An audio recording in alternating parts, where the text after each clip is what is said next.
biggest determining factor in figuring out where you want to fish on Lake St. Clair for muskies ultimately is watercolor. All right, when you're casting for muskies, that's absolutely the #1 key to look for. And depending on what time of year you're here, there's a difference in what you want to look for. In the summertime, the water's warm, which means it's a lot less dense, and it's not going to hold nearly as much sediment in the water, which means it tends to be very, very clear.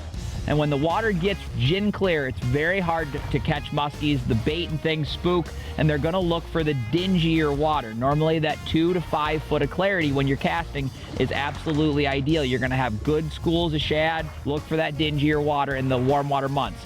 Now, when you get into the fall like this, it changes. The water gets colder. It gets a lot more dense. We have a lot more prevailing winds.